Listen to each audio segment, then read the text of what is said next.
Eu gostaria de convidar, então, o Luiz Drouet, Managing Partner da Share RH, para vir aqui conosco. O Luiz Drouet iniciou sua carreira como trainee da Michelin Brasil, é graduado em Marketing pela Exanc e especialista em Gestão Empresarial, SEAG, pela FGV e ESP. Cursou o programa de empreendedorismo da Babson College, nos Estados Unidos, com Master em Tendências, Hunting em Gestão de Inovação e pós-MBA em Gestão de Pessoas pela Innova Business School. É membro voluntário da diretoria executiva da BRH, mentor do Founder Institute Campinas e vice-presidente de ecossistema da Campinas Tech. Sua atuação voluntária conta ainda com o histórico da fundação da filial da ONG Sonhar Acordado em Campinas. Atualmente, como Managing Partner da Share RH, sua missão empreendedora é colaborar com startups e empresas na gestão estratégica de pessoas e no desafio de recrutar, selecionar, avaliar e desenvolver profissionais executivos. É também professor de MBA da Innova Business School e da Facamp. Por favor, Luiz. Salva de palmas. Obrigado, Felipe. Bom, é um prazer estar aqui com vocês. Fazia tempo que eu não falava nos Share Talks. Nos primeiros Share Talks eu palestrei. No primeiro e no segundo, depois a gente elevou o nível dos palestrantes. E aí fazia tempo que eu não falava. Mas quando a gente escolheu o tema para falar de talentos, a gente logo lembrou do case da Enforce, que é um case que a gente se orgulha muito em ter participado, em ter colaborado. A gente, ouvindo a Débora falar dos resultados, a gente lembra das primeiras reuniões e foi muito bonito a gente ter ajudado a tirar essa ideia do papel e ter construído o projeto com sucesso. Também muito feliz de estar aqui junto com o Rafael Emerick, que é um grande parceiro, uma pessoa que a gente aprende muito, troca muito, e a gente está muito orgulhoso também de trazer a Inc. aqui para Campinas. Mas a gente resolveu incluir um tema para falar de talentos, que é um tema novo, que a gente vem estudando bastante. Muita gente não ouviu falar com a expressão específica de Education Recruiting, que é o tema que a gente vai falar especificamente hoje, mas com certeza já viram algumas iniciativas parecidas, alguns projetos que tenham a ver com isso, e eu vou tentar desmistificar um pouco essa iniciativa e tentar mostrar como qualquer empresa pode se aventurar ou tentar fazer uma experiência parecida para tentar resolver o desafio dos gaps de talentos ou dos gaps de mão de obra qualificada. Então, o tema da minha fala é exatamente esse: Education Recruiting, a solução para os gaps de mão de obra qualificada, né? Então, se vocês nunca ouviram falar sobre Education Recruiting, com certeza vocês já viram alguma iniciativa como essa, como a da Movile, que está oferecendo um curso gratuito para desenvolvedores back-end, em parceria com uma empresa de programação, e que ao final do programa os participantes têm possibilidade de serem contratados. Então, esse é só um exemplo, assim como a Movile, CIT e várias empresas têm adotado essa estratégia, exatamente pela dificuldade de encontrar mão de obra, e é disso que a gente vai falar um pouco.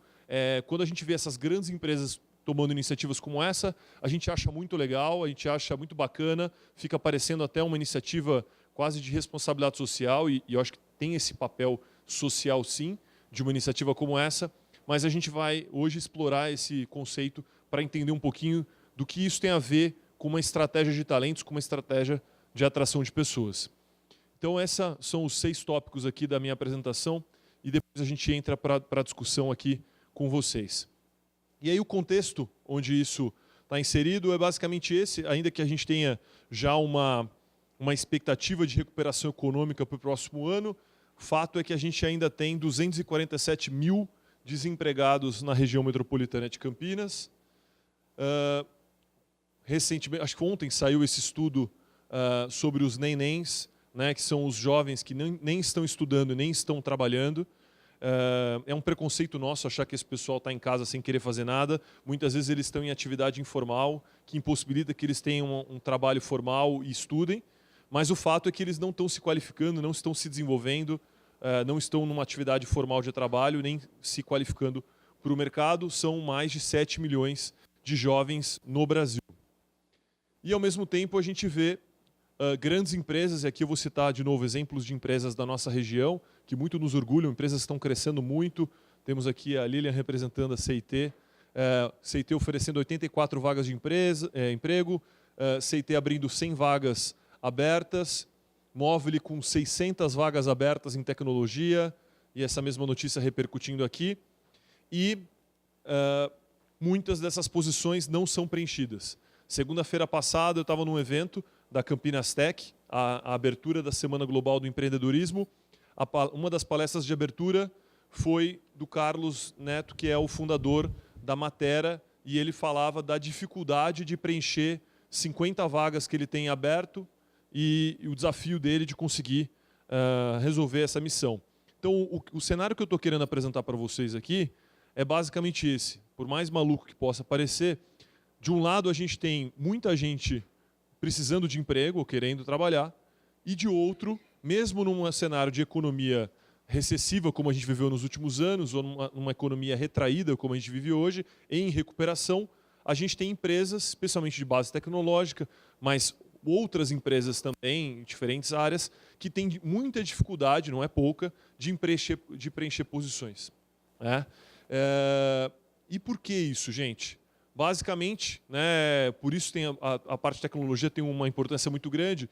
Esse é um gráfico, né, uma imagem que ilustra que, obviamente, ao longo do tempo, a gente teve um período onde as maiores empresas, basicamente, eram empresas ligadas a combustíveis fósseis. Depois, começaram a aparecer empresas aqui de outros segmentos, bens de consumo, mas também de tecnologia. E hoje você tem um domínio completo das maiores empresas do mercado, de empresas naturalmente ligadas à tecnologia. E o fato é que, eu não vou precisar estender muito aqui, acho que está todo mundo consciente e convicto desse cenário, as maiores empresas no futuro vão ser baseadas em tecnologia, as famosas organizações exponenciais, e aquelas que quiserem sobreviver nos seus mercados vão ter que inserir tecnologia no seu negócio para poder sobreviver a isso.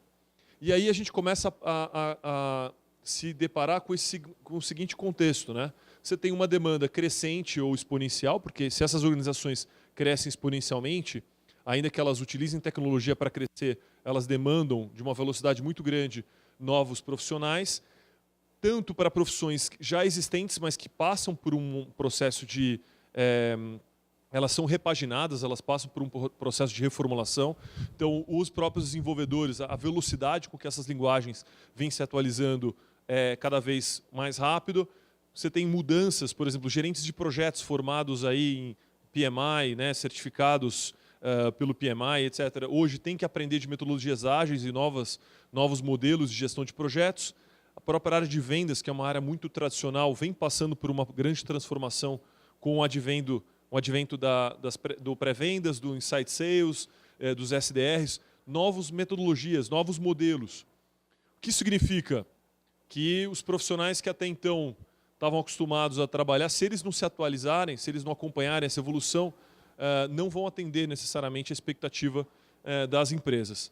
E, por outro lado, também a gente tem o surgimento de novas profissões. Né? Até pouco tempo, não existia demanda por cientistas de dados, ou essa demanda era muito limitada. Até pouco tempo, as organizações não tinham áreas de sucesso do cliente, ou Customer Success, e hoje são áreas que crescem rapidamente. Growth Hacking, ou a profissão de Growth Hacker, também é uma criação recente de uma função que tem pouco ou quase nenhuma formação existente aí no mercado.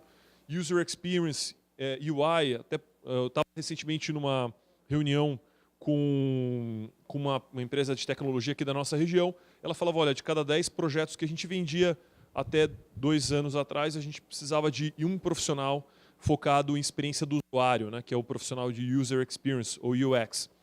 A cada 10 projetos, um profissional alocado para isso. Hoje, a gente não vende nenhum projeto sem isso.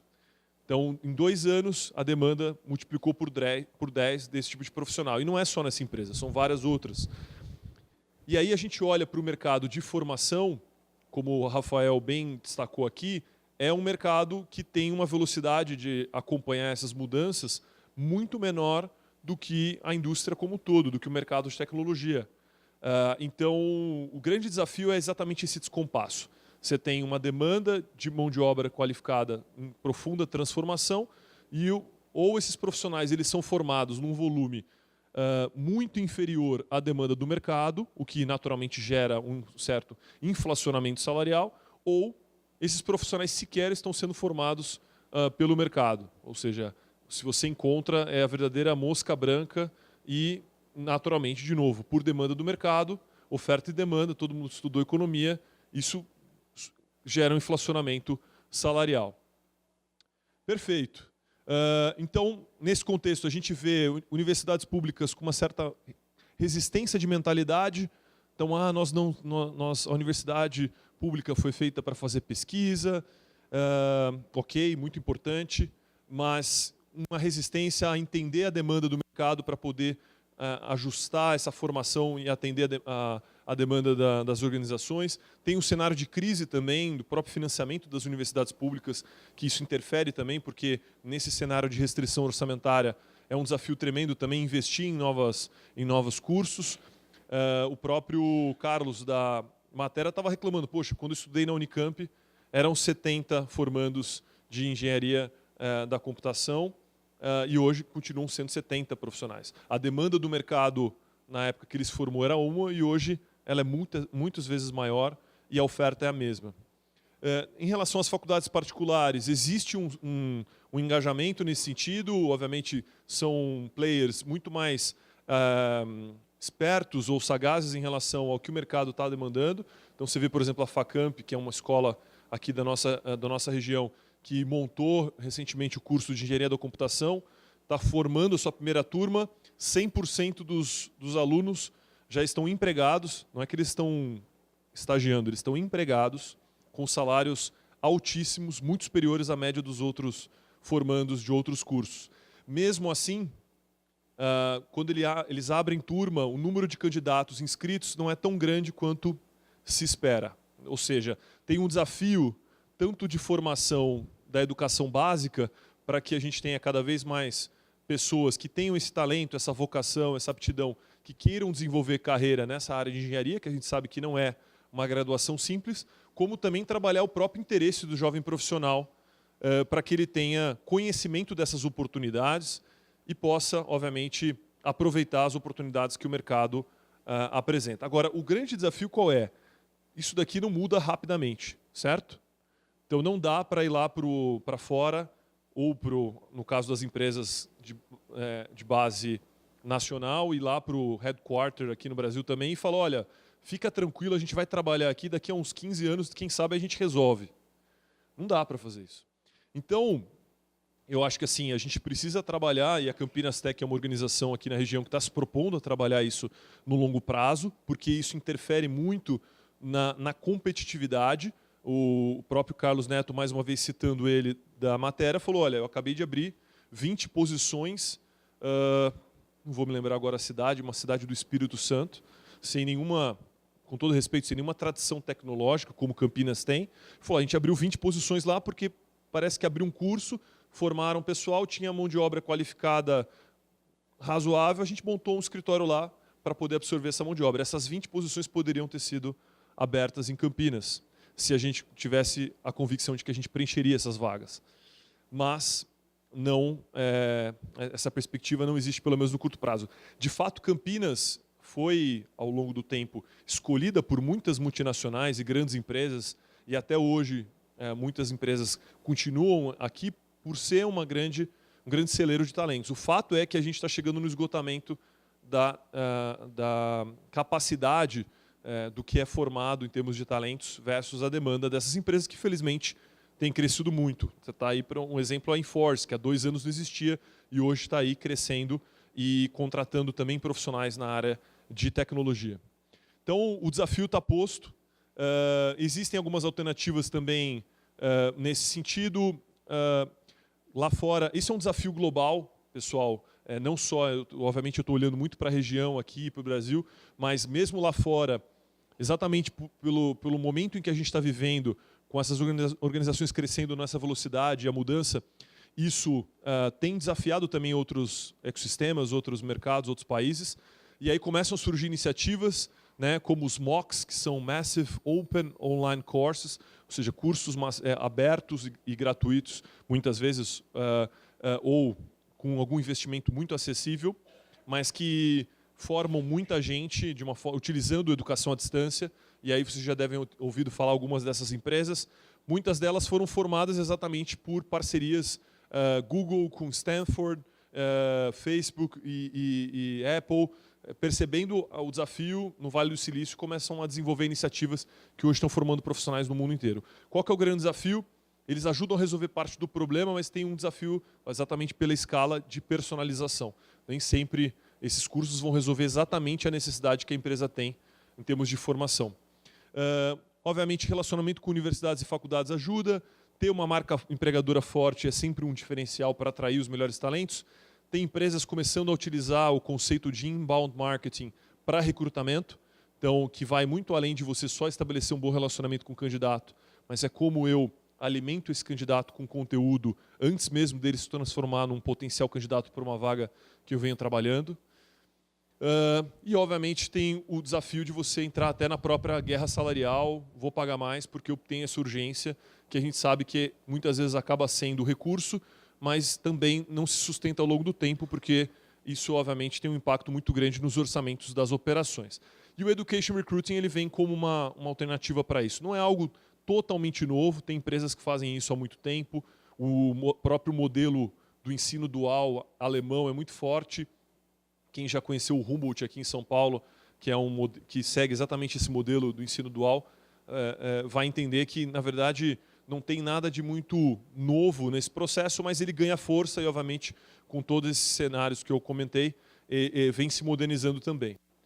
Então, qual que é o conceito por trás? Ao invés de você simplesmente identificar a demanda, fazer uma seleção, um processo seletivo e, a partir daí, formar os profissionais que são contratados, o conceito do Education Recruiting, ele, primeiro, você tenta prever essa demanda, porque se você tem essa demanda, se você consegue antecipar ela, você tem um tempo de resposta para poder formar esses profissionais.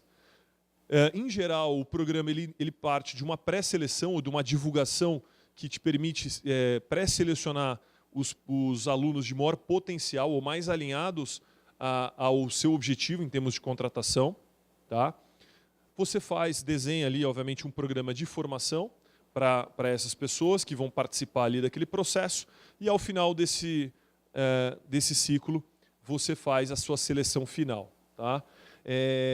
Etapas importantes aqui. Divulgação, para você conseguir garantir um bom número de candidatos e te permitir fazer essa pré-seleção e investir nos melhores profissionais, nos mais alinhados, que é isso que vai te garantir com que na seleção final você consiga atender a sua expectativa de qualificação para contratação. Então, se não ficou claro até aqui, para ficar muito claro, a gente tem uma empresa, um cliente nosso, que praticamente esgotou o mercado de desenvolvedores PHP no mercado de Campinas, de PHP pleno, porque a base deles é PHP.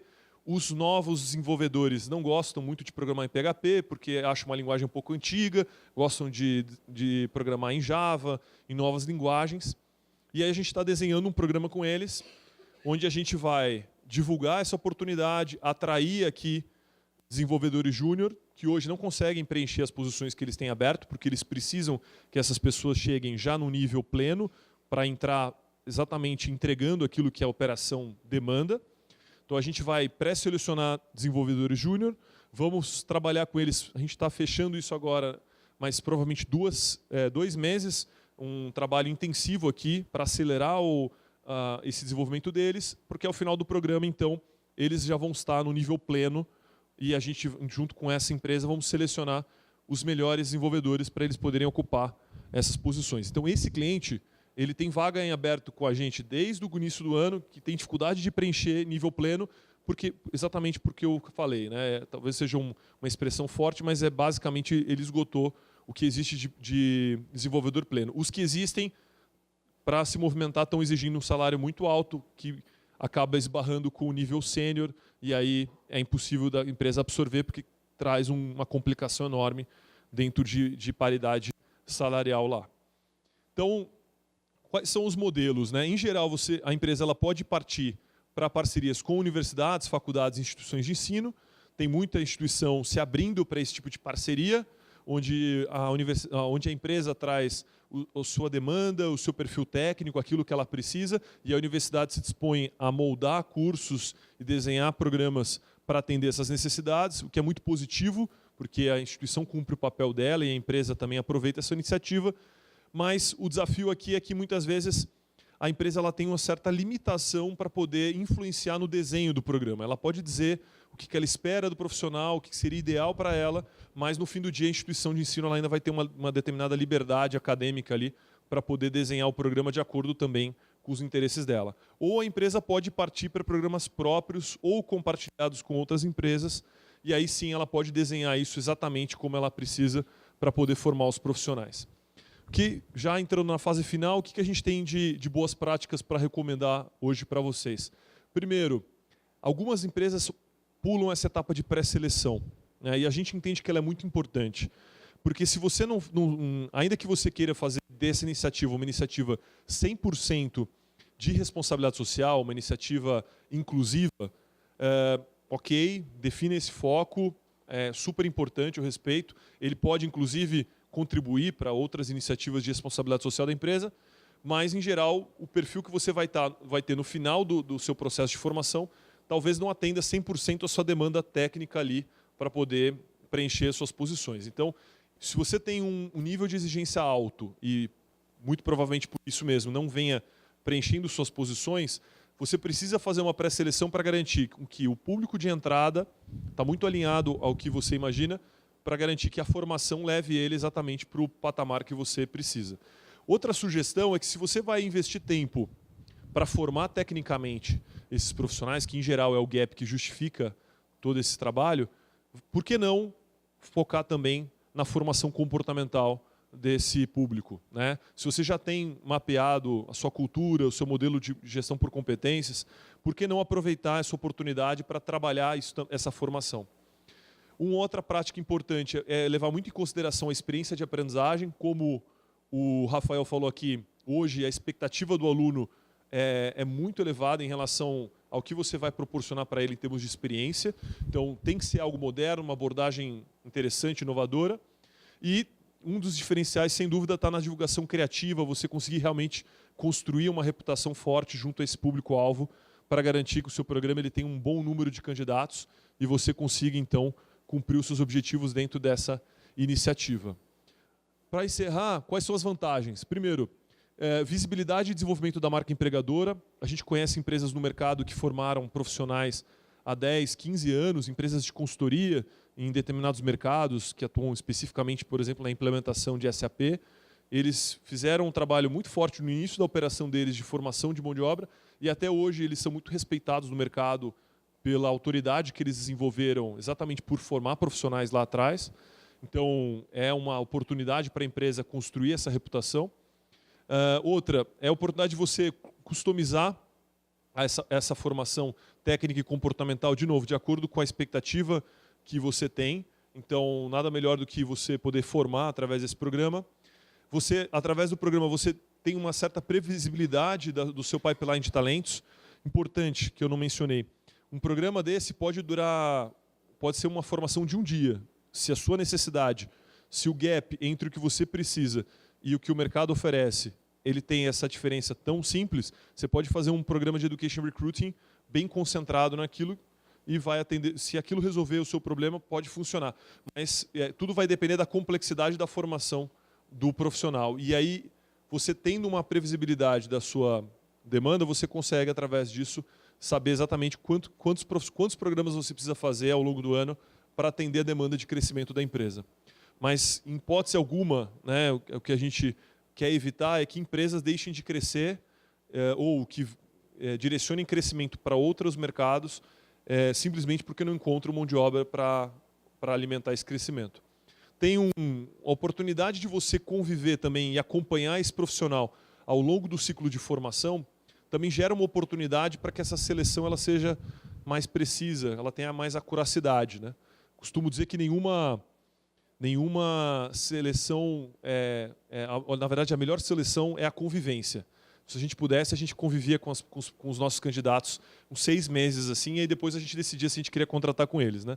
Pegava uma shortlist assim, de candidatos e passava um mês com eles, viajando, e aí depois a gente sabia escolher qual é o melhor candidato. É impossível fazer isso. Mas num programa de formação, às vezes você tem uma semana, você tem que seja um dia acompanhando aqueles profissionais, você tem uma semana, um mês. Você ganha um repertório de observação que nenhum processo seletivo vai te proporcionar.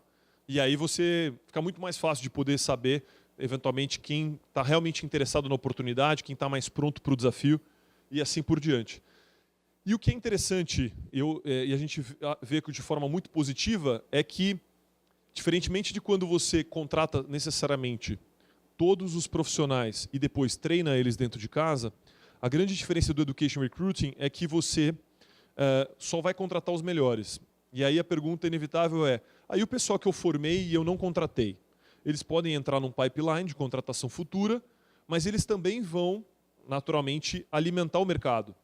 E se o grande problema, como eu apresentei no início, dessa questão do inflacionamento salarial é uma questão de oferta e demanda, na medida em que você forma profissionais, absorve uma parte deles e, se você acertar na seleção, a melhor parte, mas você contribui com o mercado com esse restante de outros profissionais que vão alimentar outras empresas, naturalmente você está ajudando a diminuir essa pressão inflacionária.